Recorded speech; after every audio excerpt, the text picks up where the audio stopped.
drogas, para a gente não perder tempo. Nós temos a prioridade só com a lei de drogas, mas nós temos poucos encontros durante a unidade. O semestre inteiro, 18 aulas, 18 encontros. Então é muito pouco em relação ao conteúdo que a gente tem que trabalhar. Por isso que a gente já começa hoje. Tá? Então, primeiro ponto, lei de drogas. A lei de drogas, no Brasil, é 11343 do ano de 2006. Essa lei é uma lei relativamente nova, tanto é que todo mundo chama de nova lei de drogas. Apesar de ter quase 10 anos, todo mundo chama a nova lei de drogas. Isso porque essa lei acabou substituindo, revogando e substituindo a lei anterior, que era muito conhecida, a antiga lei, que era a 6368, do ano de 76. Foi uma lei revogada. A lei 6368 de 76 é completamente diferente da lei 11343 de 2006. Isso porque a lei anterior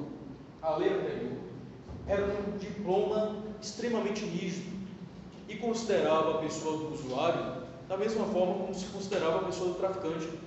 Ou seja, eram criminosos da mesma forma, ambos apenados com pena privativa de liberdade. Era desconsiderada toda e qualquer perspectiva do usuário enquanto problema de saúde pública. Se considerava como um problema de direito penal. Ou seja, vamos apenar, vamos prender a pessoa que é o usuário e vamos prender também o traficante. Essa política criminal repressiva é uma política que só trouxe prejuízos para o nosso país. À medida em que a violência aumentou, o tráfico de drogas acabou aumentando dentro das próprias unidades prisionais.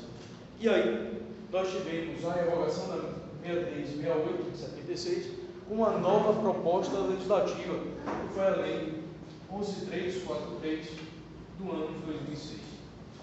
Essa lei passa a ser conhecida como uma lei de caráter bifronte. Uma lei de caráter bifronte. Por que bifronte? Porque a partir de então o legislador começou a pensar que o usuário não é um problema de direito penal, ou pelo menos não é um problema só de direito penal. Bifronte, porque para o traficante, para o tráfico e outros crimes, nós tivemos um aumento de pena. O tráfico, por exemplo, passou a ter uma pena de 5 a 15 anos, uma das maiores penas em relação a crimes dessa natureza. Então, o legislador acabou agravando em relação ao tráfico e outros crimes da lei de drogas. Mas em relação ao porte para consumo pessoal, a lei penal deu um passo atrás no caráter repressivo e passou a considerar como um problema de saúde pública, na medida em que percebeu que não se deve aplicar pena privativa de liberdade para aquele que porta droga para consumo pessoal. E isso é o cenário que nós temos hoje. Não deixou de ser considerado crime, porte para consumo, mas passou a ser considerado crime apenado com penas distintas da PPR. Não se aplica pena privativa de liberdade para quem está portando para consumo.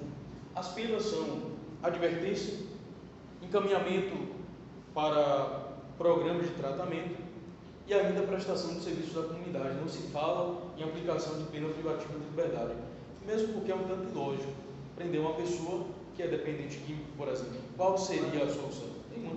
Eu acho que agora a dificuldade seria distinguir o que é porte, o que é para uso, o que é tráfico, né? Porque a gente não tem uma quantidade específica. Sim, a lei não traz. Nós vamos estudar na próxima aula, quando começarmos a estudar os crimes em espécie, nós vamos perceber que a lei traz critérios para diferenciar porte para consumo do crime de tráfico. Mas ainda assim são critérios abertos. Primeiro, quantidade, mas não existe uma quantidade determinada. Segundo, análise das condições socioeconômicas da pessoa que estava com a droga. Isso também é analisado. Terceiro, qual o local em que a pessoa estava? Também vai ser analisado. Quais são os antecedentes desse indivíduo? Então, um conjunto de fatores que acabam sendo analisados a fim de determinar se foi tráfico ou se foi porte para consumo, que é difícil, não é fácil.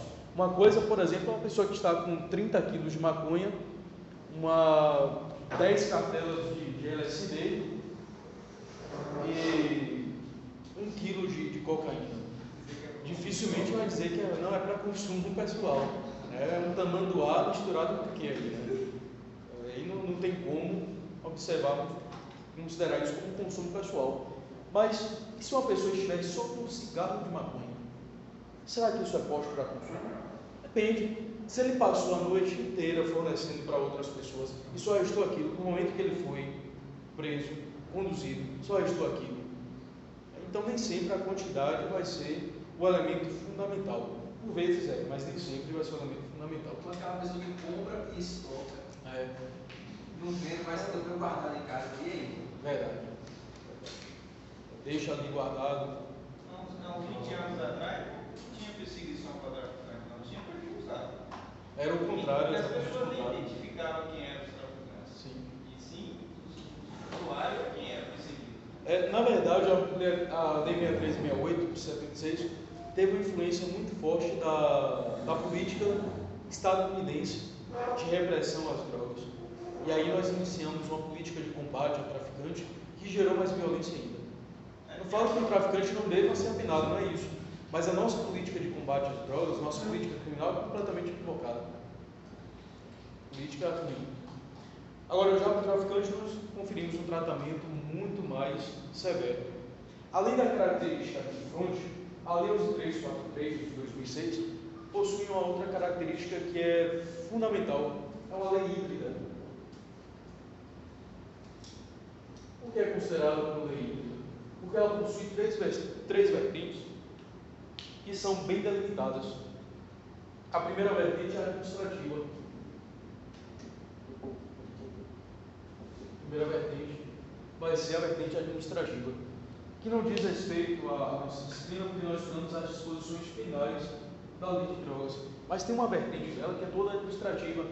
Foi a vertente responsável por dar as atribuições e criar o SISNAD. Além da verdade, o SISNAD já existia na 6368, mas era chamado de Sistema Nacional Antidrogas. Vejam o caráter repressivo, o Sistema Nacional Antidrogas. E com a Lei 6368, ou com a Lei 11343, o SISNAD passa a ser chamado como Sistema Nacional de Prevenção e Combate às Drogas. Vejam, Sistema Nacional de Prevenção e Combate às Drogas. Nessa parte administrativa da lei, nós vamos encontrar todas as disposições relativas à composição do SISNAD e suas atribuições. E o interessante é que a Lei 11343, diferente da sua decisora, foi uma lei interessante à medida que atribuiu a responsabilidade sobre a educação para a prevenção e combate das drogas, não só ao Estado, mas primeiro à família, é um dever da família, um dever da sociedade e, por fim, um dever do Estado. Com a criação, com a nova roupagem que se deu ao SISNAD, a responsabilidade não é só do Estado. Nós temos enfrentado um momento de transferência de responsabilidade. A nossa sociedade atual é uma sociedade de transferência de responsabilidade. Isso porque aqueles que fazem parte do controle informal estão entregando para o controle formal toda forma ou todo mecanismo de repressão. O que seria o controle informal? O controle informal é aquele que é exercido no âmbito da família, da igreja, no âmbito da escola, e o controle formal é aquele exercido pela autoridade policial, exercido pelo Ministério Público, exercido pelo magistrado, pelo juiz. E aí nós temos jogado toda essa responsabilidade para o controle formal. A partir do momento que os pais não têm percebido uma educação em relação às drogas, acabam lavando as mãos, a escola faz a mesma coisa.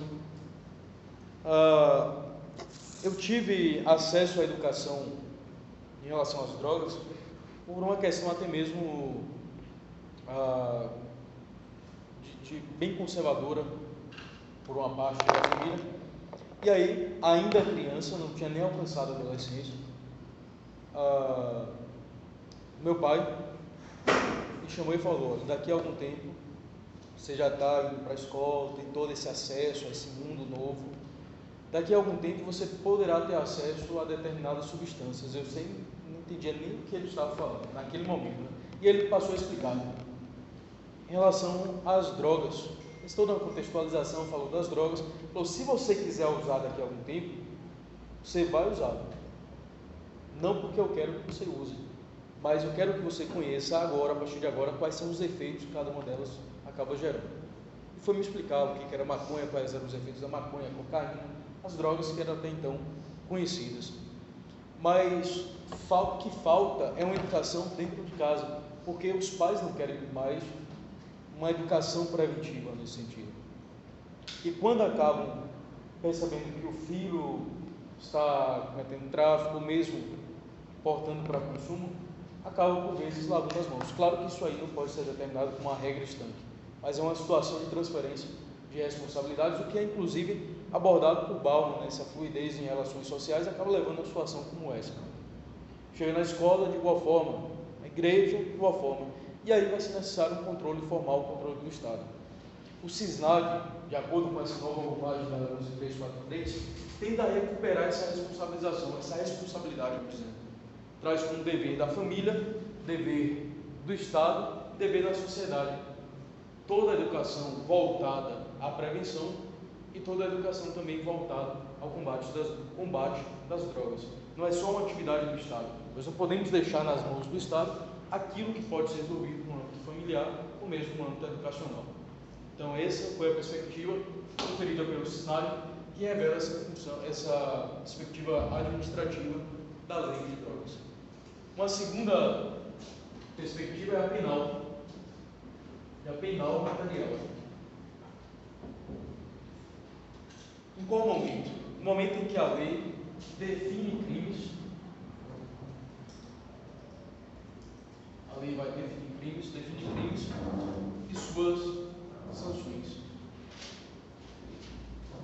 Nós temos porte para consumo, artigo 28, e depois, no artigo 33, para frente, vamos encontrar crimes relativos às drogas, mais precisamente até o artigo 39. Vamos encontrar os crimes relativos às drogas. Então, a parte material, que vem trazendo os crimes, seus conceitos, suas respectivas sanções. Por fim, uma última parte, que é de caráter penal e processual. É uma perspectiva processual. Nesse caso, nós temos o procedimento especial da lei de drogas.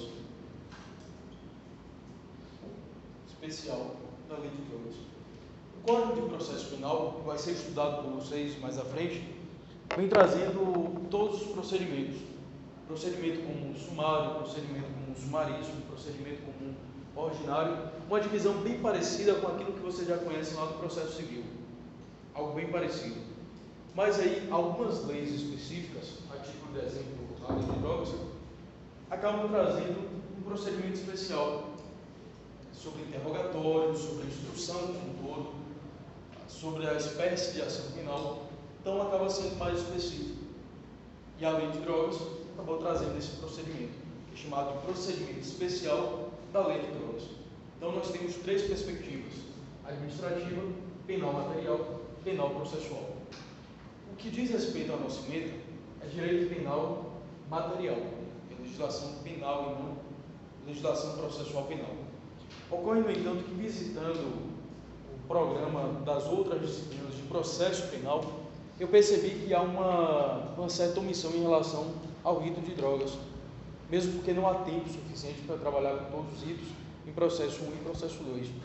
E aí, como há uma possibilidade de ministrarmos esse conteúdo, eu acabei puxando. Então nós vamos estudar tanto a parte material quanto a parte processual. Por mais que vocês não tenham estudado ainda processo penal, mas nós vamos estudar aqui essa parte processual também.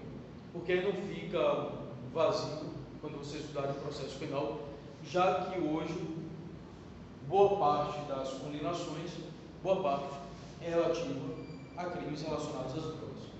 A população carcerária brasileira é formada, por parte, exatamente por traficantes ou pessoas que cometeram crimes relativos, outros crimes relativos à lei de drogas. Por isso que é necessário estudarmos também a parte processual. Tranquilo? Alguma dúvida? Financiamento do tráfico, prescrição e administração de droga, condução de embarcação ou aeronave sob influência da substância. Nós temos a bem da verdade, do artigo 33 ao artigo 39, trazendo condutas que são condutas consideradas como criminosas. O próprio uso compartilhado, a associação para o tráfico, são crimes bem específicos. O pior deles não é nem o tráfico, é o financiamento do tráfico. É o crime com a maior pena. Oi? Uso compartilhado. Uso compartilhado é. Uso compartilhado é diferente do porte para consumo. No porte para consumo, você tem a sua substância e você porta para você. No uso compartilhado, você oferece eventualmente a pessoa de seu relacionamento para juntos consumirem. É aquela rodinha de amigos que se formam e um vai passando para o outro. Isso é crime punido com pena privativa de liberdade. Oi? Sim. E ainda tem o uso ou tem o crime ainda de participação, induzir, instigar ou auxiliar uma pessoa a usar drogas. É um crime ainda mais específico. Então nós temos alguns crimes a serem vencidos aqui. Próximo elemento que deve ser considerado é o fundamento constitucional. Toda lei processual penal deve ser percebida no processo de constitucionalização. Qual o fundamento constitucional dessa lei? O fundamento constitucional não é desconhecido de vocês, não. No semestre passado, quando nós estudamos progressão de regimes, nós estudamos progressão de regimes para crimes hediondos e equiparados a hediondos. Lembra?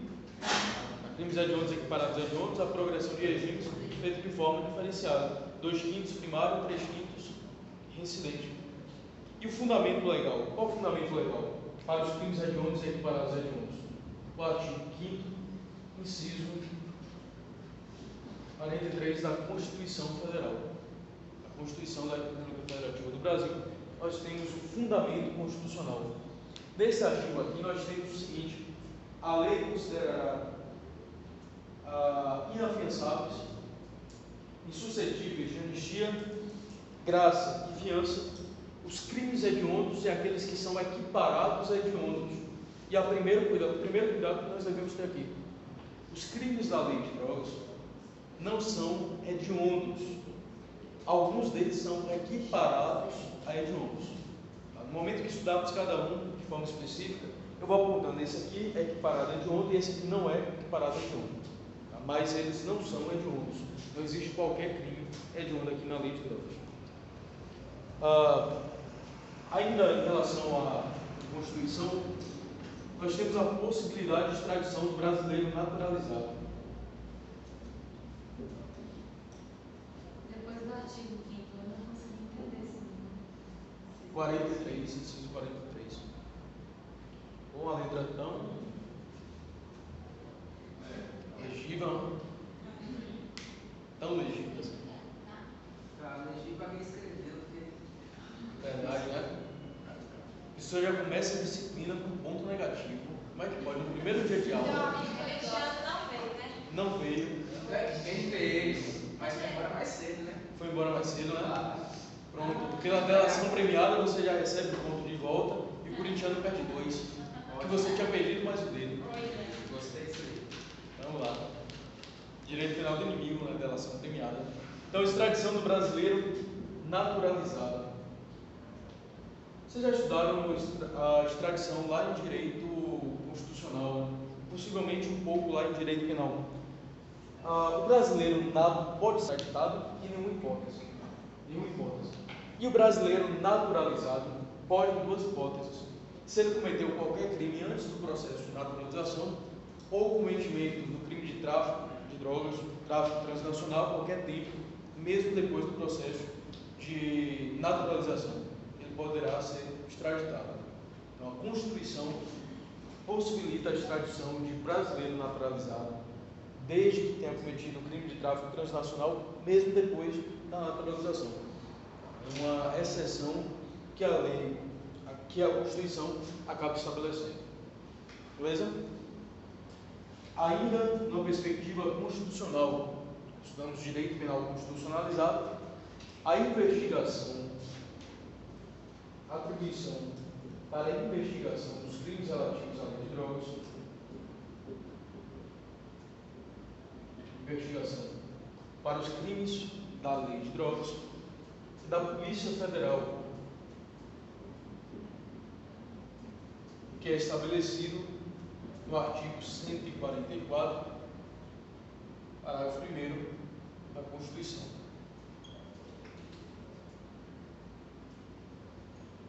A atribuição para a investigação da Polícia Federal.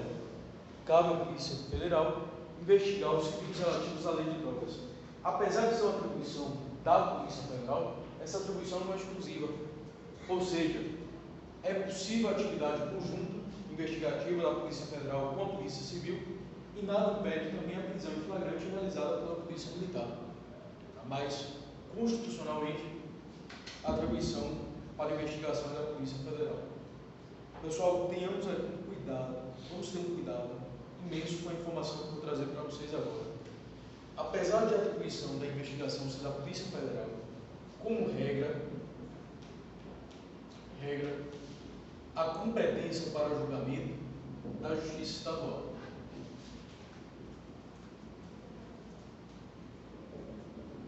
Justiça Estadual.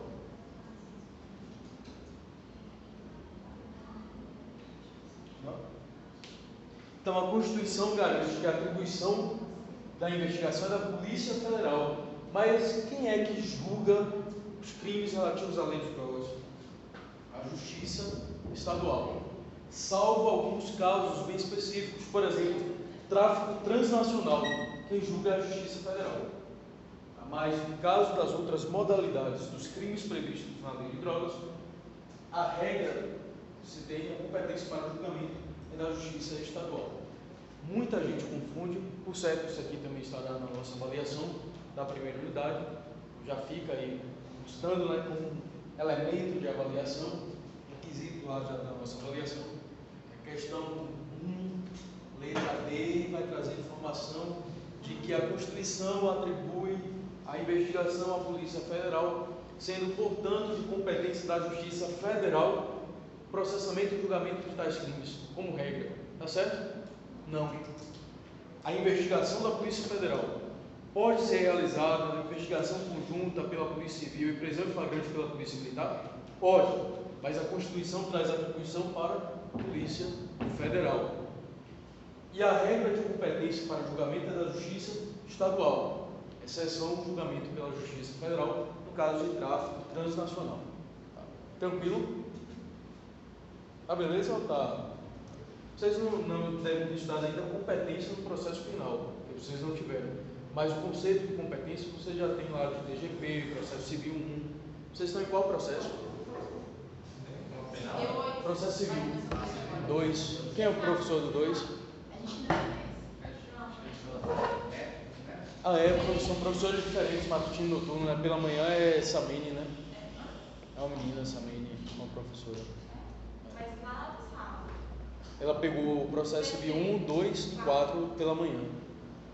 E à noite 2 está com outro professor. A só está com 1 e 4 à noite. Acho que é isso. Pelo que ela falou comigo hoje.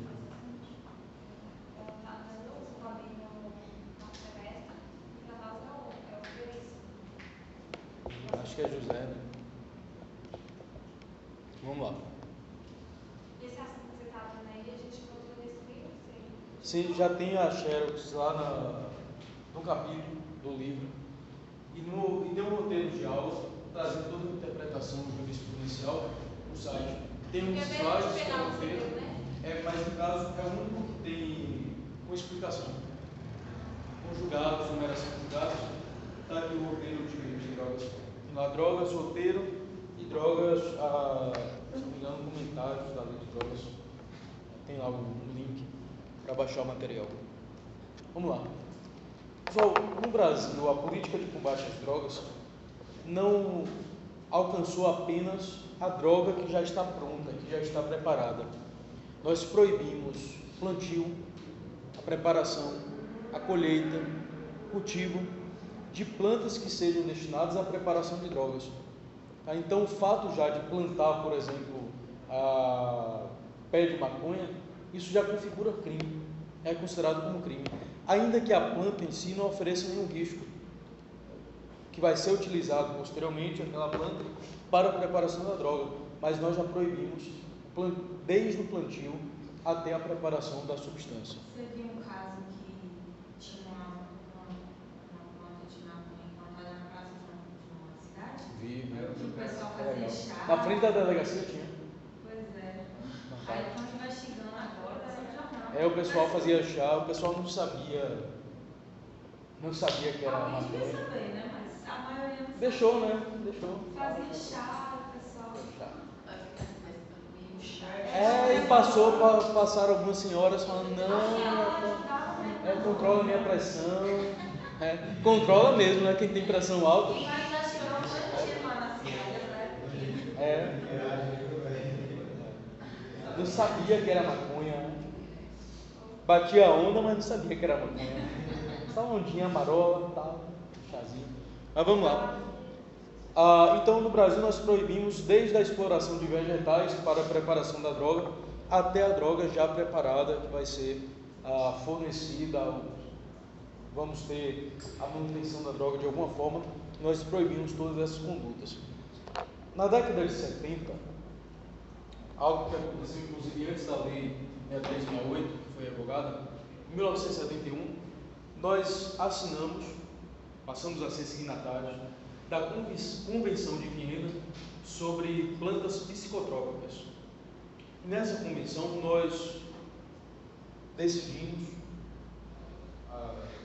decidimos assinar a convenção para combater o plantio, cultivo, colheita, preparação de plantas que fossem destinadas à preparação de drogas. Nós fomos signatários, foi um compromisso internacional no início da década de 70.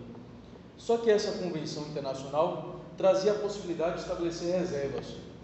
Vocês não viram internacional ainda, direito internacional, né? Acho que é um pouco mais para frente.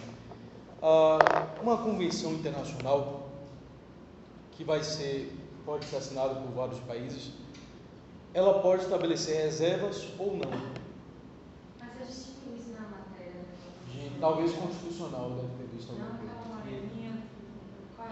Direitos humanos, Sim, direitos humanos pega alguma coisa de internacional. Então, o país, quando é signatário de uma convenção, essa convenção pode estabelecer reservas ou não.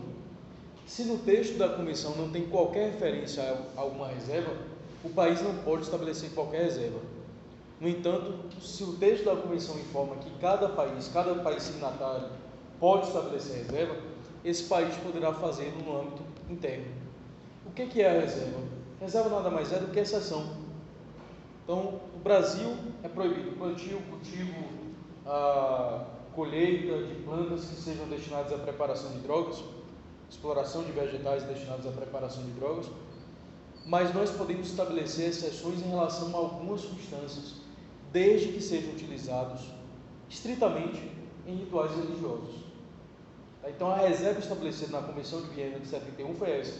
Cada país signatário pode estabelecer suas reservas, pode estabelecer suas exceções, desde que tais substâncias, tais plantas, sejam destinadas a rituais, estritamente a rituais religiosos.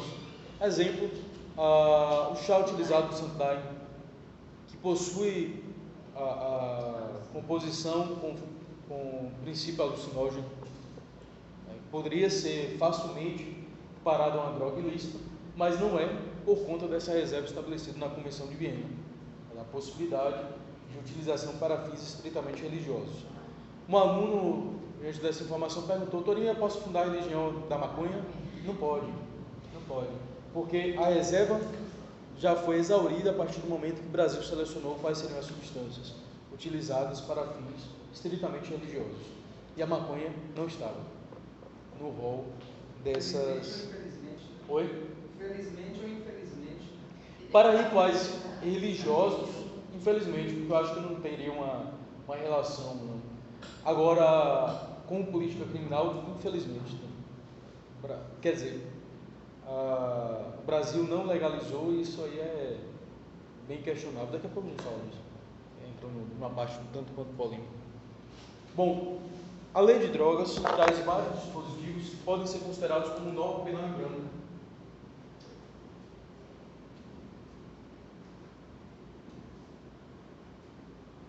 Norma penal em branco. O que significa isso?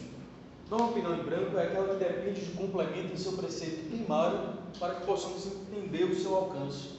Lembram disso lá de penal 1? Lembram? Norma penal em branco homogênea, norma penal em branco heterogênea. É aquela que depende de complemento em seu preceito primário, em seu preceito incriminador, para que possamos conhecer o seu conteúdo. Em que sentido nós temos aqui uma norma penal em branco heterogênea? A lei fala do crime de tráfico de drogas ilícitas, do porte para consumo de drogas ilícitas, de financiamento do tráfico de drogas ilícitas, associação para o tráfico de drogas ilícitas. Mas a lei, em momento algum, vem informando quais são essas drogas ilícitas. E aí? Precisamos de um complemento. Como o complemento vem do executivo, essa norma penal passa a ser chamada de norma penal em branco heterogênea, porque o complemento é dado pelo executivo, mais precisamente pela Anvisa, que é vinculada à Secretaria de Vigilância Sanitária, por sua vez, ao Ministério da Saúde, por meio da portaria 344, Anvisa. Principalmente são várias listas trazendo drogas ilícitas, mas a maior quantidade nós encontramos na lista C, da Anvisa. As drogas consideradas como drogas ilícitas. Essa portaria é do ano de 98, então é muito antiga. Hoje, quando nós falamos da legalização de algumas substâncias, não é necessário mudarmos a lei. É o MS. É a Anvisa, Secretaria de Vigilância Sanitária, Ministério da Saúde, a portaria 344 do ano de 98, a lista C1, que traz o maior rol de substâncias, pesa também outras listas. A grande questão é, se queremos legalizar alguma substância, não precisamos alterar nada da lei. A lei pode continuar ali de forma intocável. O que nós alteramos é essa lista da Anvisa. Se nós retiramos uma substância dessa lista, essa substância não é mais considerada como droga ilícita. Logo, não constitui crime relativo a essa substância. Já está legalizado. Por exemplo, cannabis está ali na lei. Se eu retiro o cannabis da lei, significa dizer que eu legalizei, descriminalizei a conduta relativa a cannabis, porque ela não está mais na lista de substâncias ilícitas. Que estava sendo legalizado, deixa de... Sim, deixa de ser. Vai deixar de ser por conta de uma nova lei que considerou para esse fato um polícia crime específico. Então nós temos aí norma penal em branco que a lista vem retirando. Quando a gente fala de legalização da maconha, precisa alterar a lei de drogas? Não, é só mudar a portaria da Anvisa, que é um ato administrativo, é mais simples do que uma alteração legislativa. Tá? Então é bem simples. Já vamos discutir isso da legalização. Estamos esperando aí o ponto para discutir. Vamos lá. E encerrando essa parte introdutória, nós temos uma crítica em relação às multas da lei de drogas. São multas excessivas, desnecessárias, impagáveis. No semestre passado nós estudamos a pena de multa. Qual o mínimo de dias multa que uma pessoa pode pagar? O mínimo de dias multa. Qual o mínimo? Não, esse é o máximo. O máximo 360 e o mínimo? 30 dias. Menos. 10 dias. De 10 a 360 dias multa. Sendo que cada dia multa tem uma variação de 1,30 avos a 5 vezes o valor do salário mínimo, podendo o valor final ser triplicado. Aqui na lei de drogas nós vamos encontrar crimes com até 4.000 dias multa. 4.000 dias multa. Só para a gente ter uma noção, no caso do tráfico de drogas é de 500 a 1.500 dias multa. Sendo que o valor final pode chegar ao seu débito, ou seja, podemos multiplicar o valor final por 10. Esse é o valor de multa máximo para o crime de tráfico de drogas. 1.500 vezes 5 vezes o valor do salário mínimo, vezes 10. Aí fala, não, mas você é traficante tem que receber uma pena como essa. Mas nós estudamos no semestre passado que o produto, aquilo que provém do ilícito, produto ou proveito, vai ser alcançado por efeito da condenação. Qual é? Exato, o confisco. Se vai ser confiscado, se boa parte desse patrimônio é um patrimônio ilícito e vai ser confiscado, vai sobrar o que para pagar a pena de multa? Excessiva como essa? Na maioria das vezes, não sobra nada. Se não sobra nada, essa pena de multa pode ser convertida em prisão? Não. Dívida ativa da Fazenda Pública. Ou seja, é uma lei para inglês ver. Nós aumentamos a pena de multa para os crimes da lei de drogas. Se aumentou, mas não tem qualquer necessidade disso. Mesmo porque não vai ser executado. Aí você toma tudo que ele tem e ele vai ter que trabalhar no valor dele, que vai crescer disso. Sim, mas vai levar a dívida para o resto da vida. É um valor que você acha que é muito alto. Não vai. Sim, não vai alcançar. É dívida ativa da Fazenda Pública. É dívida ativa da Fazenda Pública. Mas quem comete o crime de tráfico não se preocupa com o nome, não. Caso ele queira. Caso ele queira. Né? Deixa eu comprar ali um veículo. Não vou comprar não, porque eu estou com a dívida ativa da Fazenda Pública, eu vou ser alcançado dela. Tem essa questão. Né? E o pior é o seguinte: os traficantes que são alcançados pela lei penal são aqueles traficantes que de fato possuem um lucro em razão da prática do tráfico, não. São os traficantes que fazem parte da linha de frente. Esses que são alcançados. O famoso boi de piranha, expressão que eu já ouvi, né? Aquele que vai ali para frente para ser alcançado. Porque os verdadeiros estão de terno e gravata e ali, normalmente, no Congresso Nacional ou em grandes empresas. Esses são os verdadeiros. Aqueles que esses não vão ser alcançados pela lei penal. Dificilmente isso acontece. Bom, nós temos um ponto que é bastante discutido, inclusive desde o semestre passado.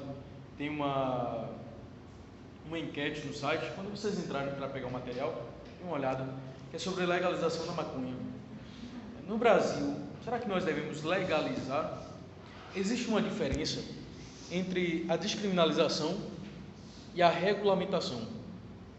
O novo projeto do Código Penal, que acaba trazendo em seu texto condutos relacionados ao tráfico de drogas e condutos afins, acaba trazendo a seguinte informação: quem porta a droga para consumo pessoal, essa conduta deixa de ser considerada como criminosa, qualquer que seja a droga. Se eu estiver portando, digamos, cocaína, LSD, doce, bala, enfim, essa conduta deixa de ser considerada como uma conduta criminosa. Agora, se eu estiver consumindo essa droga com criança, adolescente ou em local com grande concentração de pessoas, como no show, aí passa a ser crime punido com pena privativa de liberdade.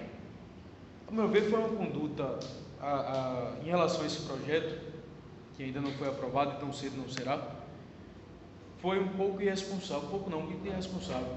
Porque se você fala da descriminalização, deixa de se considerar como crime, você alimenta o tráfico. Você vai falar o seguinte: quem importa para consumo não é mais crime. Mas essa pessoa vai adquirir de quem? De qual local? Um traficante, porque a droga continua sendo droga ilícita para quem comercializa, para quem fornece, mas não é ilícita para quem faz consumo dela. Ou seja, aumenta o tráfico. Já a legalização, a regulamentação passa por outro caminho. É o que aconteceu, por exemplo, na Holanda e em alguns outros países europeus, que é a regulamentação no sentido de possibilitar a produção da droga, como nós temos com o tabaco e com o álcool, e a comercialização dessa droga pelas vias legais, inclusive substâncias que passarão a ser tributadas. Teremos um tributo em relação a tais substâncias, mais uma vez, como existe com o álcool, como existe com o tabaco. Existe uma resistência bastante forte no Brasil por conta de um pensamento conservador. É um pensamento conservador que chega à seguinte conclusão: nós não podemos legalizar a maconha porque isso seria porta de entrada para as outras drogas. Já ouviram isso? É porta de entrada para as outras drogas. Mas existem pesquisas sérias que informam o seguinte: a maconha, a substância, o efeito da maconha é um efeito diferente de outras substâncias. Quem usa maconha dificilmente vai desejar outras substâncias com efeitos completamente distintos. Por exemplo, o efeito da maconha é completamente diferente da cocaína. Por sua vez, é diferente do LSD, que é diferente do êxtase, diferente de outras substâncias. Por que a maconha hoje é considerada como uma porta de entrada para as outras drogas? É porque quem usa maconha tem vontade de usar outras drogas, não é por isso não.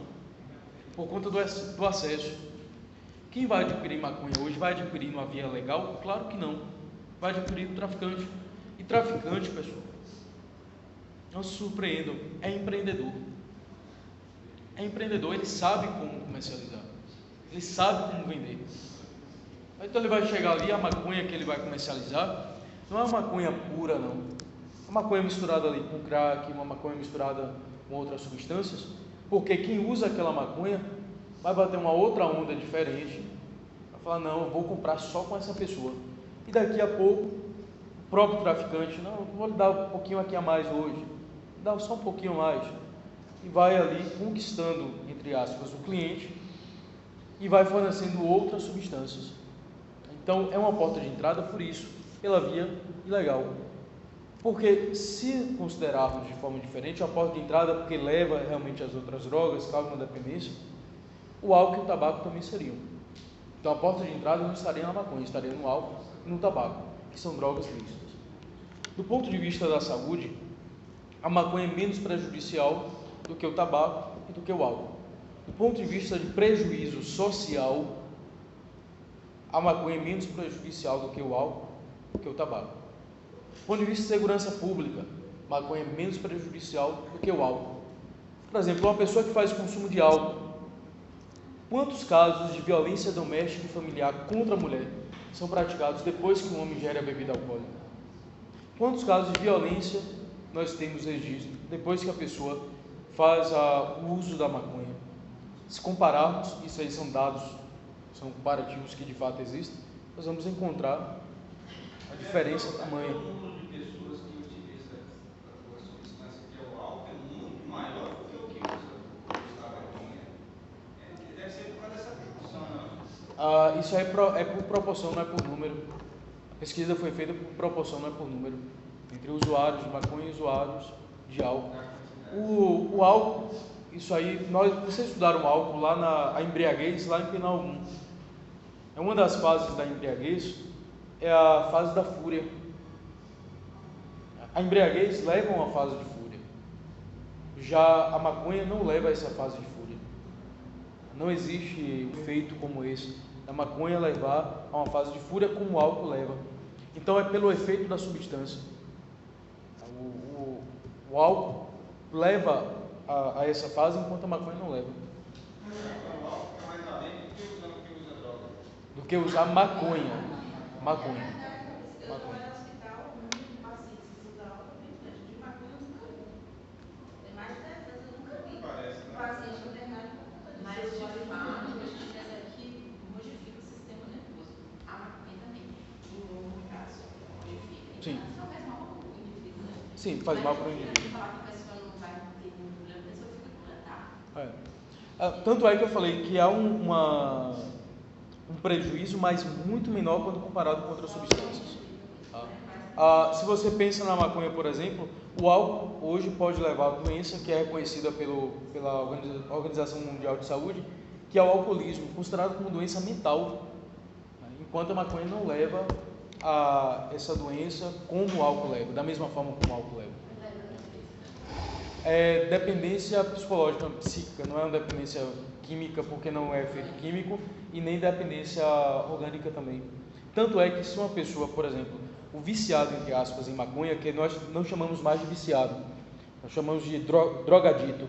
O drogadito, em relação à maconha, muita gente chama de noiado, né? O tratamento é simplesmente com a retirada da substância, enquanto com outras drogas é necessária uma intervenção medicamentosa, crack, cocaína, né, o álcool, o tabaco, com intervenção medicamentosa, e com a maconha não existe intervenção medicamentosa, não é necessária. A simples cessação do uso, com o tempo, já pode levar ao seu desuso. A minha colocação, a mesma do colega sobre do número da quantidade, né? Do usuário de cada produto desse. Sim. Agora, há muita gente que usa maconha. Muita gente que usa maconha. Muita. Só que não é algo tão próximo, de forma tão clara, porque o álcool, como é legalizado, todo barzinho que a gente vai tem alguém bebendo. Mas a maconha não. Agora, quem viaja pela região litorânea do país, por exemplo, o Morro de São Paulo, Itacaré, até a polícia, a sirene da polícia em Itacaré é um pouco mais lenta, né? Quando a polícia termina o dia, ainda está dando a primeira volta ali, da lentidão, né? Do efeito. Mas Itacaré, todo lugar, você percebe ali, Morro de São Paulo, argentino, brasileiro, chileno, todo mundo misturado ali, todo mundo ali fumando a maconha e tal. É algo comum, você percebe como algo comum. Agora, em nossa realidade, por exemplo, em Conquista, eu já fui em festa, já me ofereceram cocaína numa fila de banheiro, mas particularmente nunca vi em festa ninguém fumando maconha, já vi pessoas saindo usando cocaína. Maconha eu particularmente nunca vi, sei, é mais camuflado.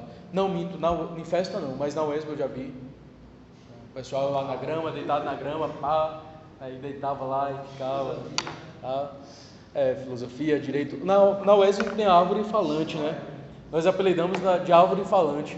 Tem uma árvore lá embaixo na UESB, no curral. O pessoal desce para fumar maconha lá. Só que o pessoal desce e sobe na árvore, fica lá sentado na árvore fumando maconha e conversando. Não, o pessoal conversando ali todo mundo sentado na árvore, e ali o pessoal conversando. Quem se aproxima da árvore ouve as vozes, mas não consegue enxergar ninguém. Aí o pessoal apelidou da árvore, chamou a árvore de árvore falante, porque a árvore fala. Mas a questão da maconha é o seguinte: primeiro, a questão de preconceito. Quem defende a legalização é visto como uma pessoa que é usuária. Olha lá, está defendendo maconha porque é maconheiro. No ano passado, um juiz do Distrito Federal, numa decisão inédita no país, absolveu uma pessoa que estava levando maconha para o presídio. Ele foi preso em flagrante, conduzido, ficou preso até a decisão do juiz, absolvendo, informando o seguinte: primeiro, para acrescentar alguma substância na portaria da Anvisa, nós dependemos de um ato administrativo. Não é ato legislativo, é ato administrativo. E todo ato administrativo depende de motivação. E não existe a motivação para acrescentar a maconha na lista. Segundo, o princípio da proporcionalidade. Se uma indústria duas indústrias que são tão valorizadas como do álcool e do tabaco, que trazem substâncias que trazem prejuízo à saúde e prejuízo social, é desproporcional e por isso inconstitucional vedar a maconha. O juiz absolveu a pessoa informando que a maconha não deveria estar na lista da Anvisa, que era um ato ilegal, inclusive, estar na portaria da Anvisa. Mas aí, 2 semanas depois, o TJDFT, Distrito Federal de Territórios, acabou por um recurso interposto pelo Ministério Público, revendo a decisão do magistrado, alterou e um juízo condenatório. E aí eu fui comentar essa decisão do juiz porque é importante, já que estamos falando de drogas, é importante nós conhecermos a jurisprudência relativa às drogas. Muito importante. Fui falar isso na sala e um aluno falou: esse juiz é saciseiro, então. O juiz absolveu porque ele também gosta de fumar lá a sua maconha. Gerivaldo Neiva tem textos fantásticos. Já leram o texto do Gerivaldo Neiva? Outro dia ele foi bastante criticado porque ele estava com a camisa fazendo referência à maconha. Ele foi bastante criticado por conta disso. Como é que pode um juiz fazendo referência à maconha? E um juiz que utiliza, por exemplo, casos que não estão tão distantes da gente, um juiz que faz consumo de uísque, gosta muito de uísque, fala muito de uísque, mas depois que ele ingere determinada quantidade de uísque, ele acaba batendo na esposa. Mas esse juiz não há qualquer comentário em relação à sua conduta, porque o álcool é uma substância lícita. Então, nós já temos alguns casos, nós podemos comparar. Bem, de onde veio a política de combate à maconha? A política de combate à maconha foi iniciada nos Estados Unidos, é uma campanha estadunidense, em razão de uma questão cultural, tão somente cultural. O norte do México era uma questão cultural, como nós temos aqui na América do Sul, a pessoa pode mascar a folha de coca, não é isso? Em algumas regiões. No México era uma questão cultural, fazer a utilização de chá, de cannabis, fumar a substância. Isso estava começando a entrar no território norte-americano, no sul ali dos Estados Unidos.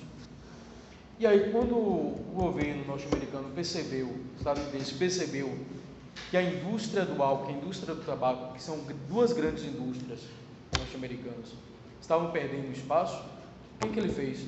Iniciou uma campanha de estigmatização em relação àquela cultura mexicana e passou a criminalizar aquela conduta. Esse processo de criminalização passou à Europa, se estendeu à América Latina e no próprio país que iniciou, desde a década de 90, se tem mudado toda essa política criminal. Tanto é que em alguns estados, recentemente um estado inaugurou a máquina de maconha, como você compra o salgadinho aqui, compra o refrigerante, deposita lá o dinheiro e tira a quantidade de maconha, digita um código, que cada pessoa tem um limite por dia, e tira lá a sua maconha e vai usar. Na Holanda, em café, em ambientes como café, algo parecido com pub, né? A pessoa entra e tem a quantidade que pode fazer a utilização da substância. Em situações como essa, nós tivemos uma redução de criminalidade. Por que uma redução da criminalidade? Porque a política que nós temos adotado hoje é uma política de guerra às drogas. E uma guerra que quem mais perde é a população. Nós temos perdido muito. Nós perdemos pela violência policial em relação ao combate ao tráfico. Nós perdemos pelo domínio do tráfico em determinadas cidades próximas daqui. O domínio do tráfico é tamanho que quem mandava, quem controlava o índice de criminalidade na cidade era o traficante. Fala, não quero aqui estupro, não quero furto, não quero roubo. E caso algo acontecesse na cidade daquela forma, esse traficante acabava aplicando as suas próprias regras, normalmente execução. Esse traficante foi morto. E aí, não estou fazendo defesa em relação ao traficante, só estou falando da influência do tráfico. E aí, aumento em estupro, furto, roubo, outros crimes. Por que o traficante não queria? Porque ele era bonzinho? Não. Porque ele sabia que a prática de crimes ali iria atrair uma força policial, uma atividade policial, e ele seria alcançado, como de fato foi. Não adiantou e como de fato acabou acontecendo. Então, essa política de combate às drogas é uma política equivocada. Não falo para vocês que nós vamos adotar uma postura liberal, vamos legalizar ou liberar as substâncias. Não é uma forma irresponsável, mas vamos tentar legalizar, tentar regulamentar, principalmente em relação à maconha. Isso aí seria uma política de redução de danos. Em alguns países a maconha tem sido utilizada no tratamento para dependentes químicos. De que forma? Política de redução de danos. A pessoa que é dependente em crack, se você retirar o crack, crise de abstinência. Retira outra substância, inclusive o álcool, crise de abstinência. Então, acaba se fazendo tratamento com a utilização de maconha.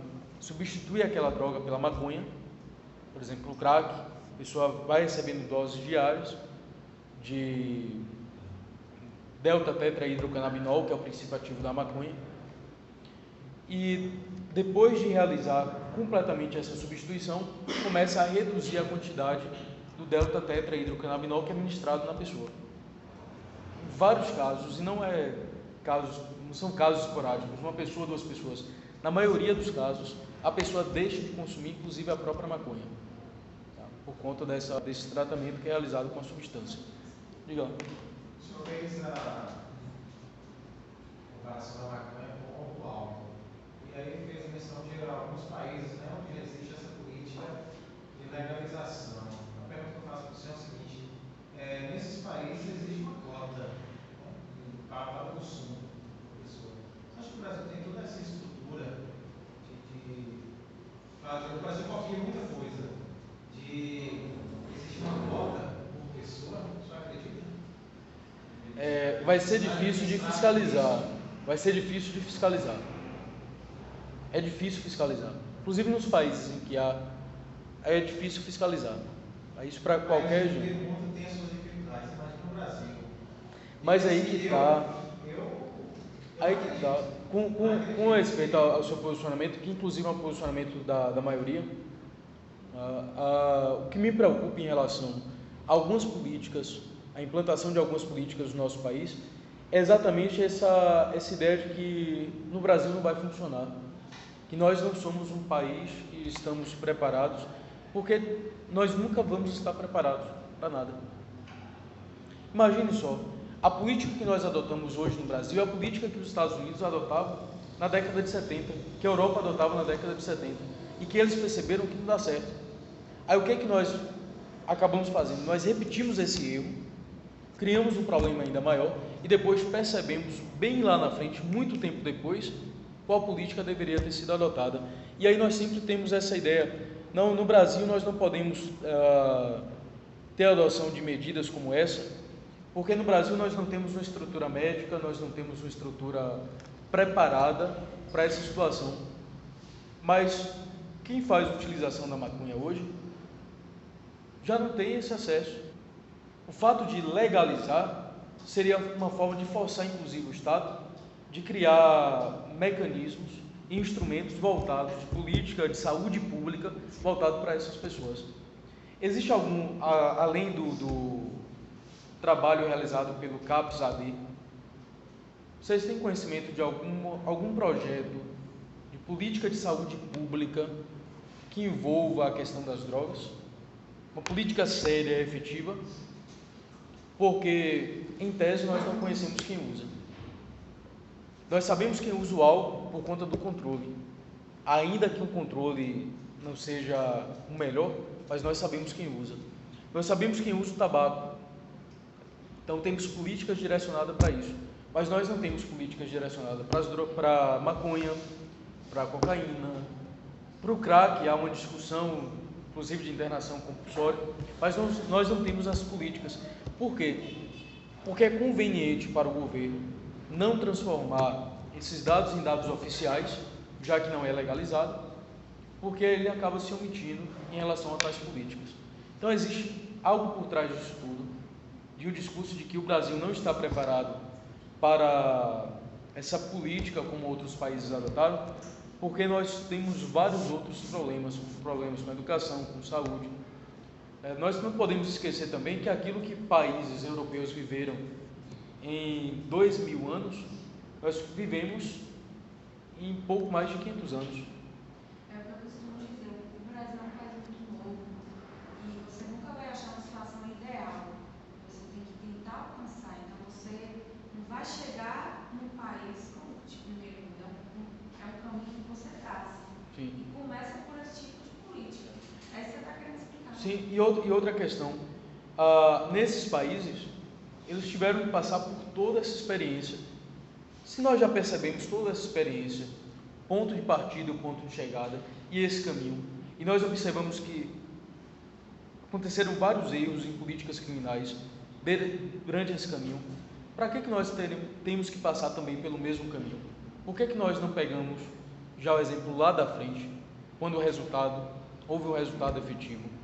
Claro que é algo que nós não podemos fechar numa aula, num semestre, numa discussão apenas em sala de aula, mas algo que a gente tem que passar a refletir, passar a pesquisar, para saber se de fato devemos continuar com essa política de combate, essa política de proibição, ou será que uma política de legalização em relação a determinadas drogas é o caminho mais adequado?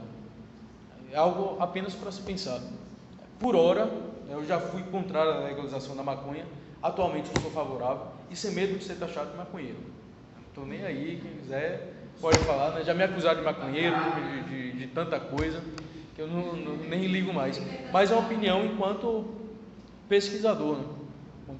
Aquilo que eu li, de tudo que eu li, tanto contrário quanto favorável, há vários prejuízos em relação à saúde, vários prejuízos em relação à saúde, mas em relação à segurança pública a gente acaba ganhando mais com a regulamentação.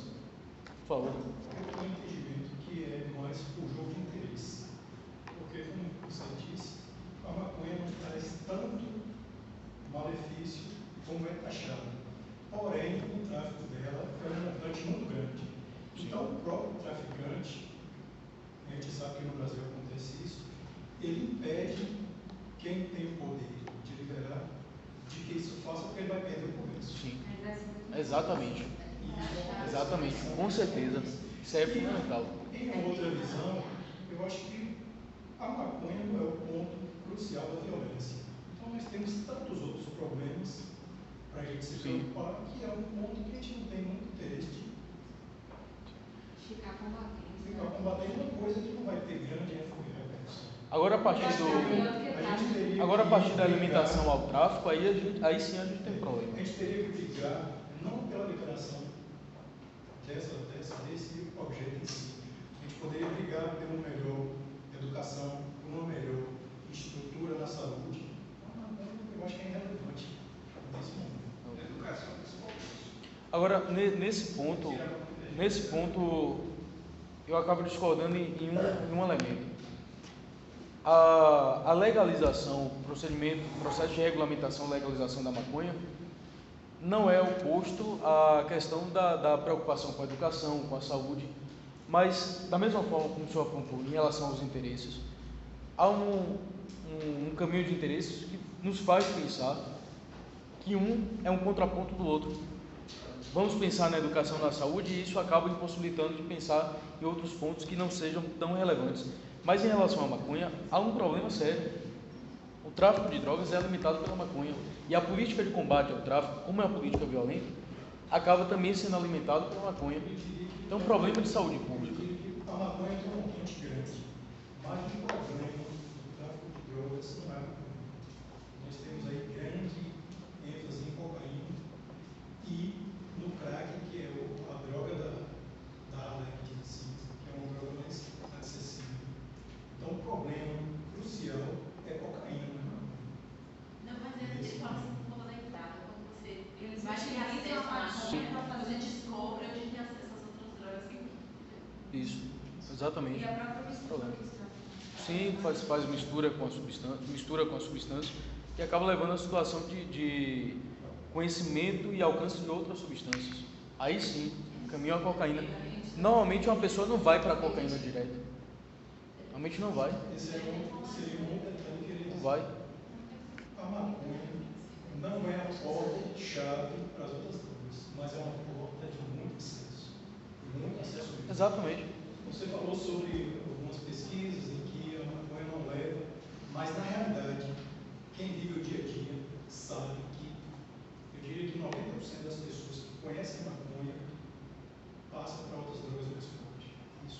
Não, mas isso aí não negou o que eu disse. Isso aí não negou. Mas talvez pelo O acesso, contato.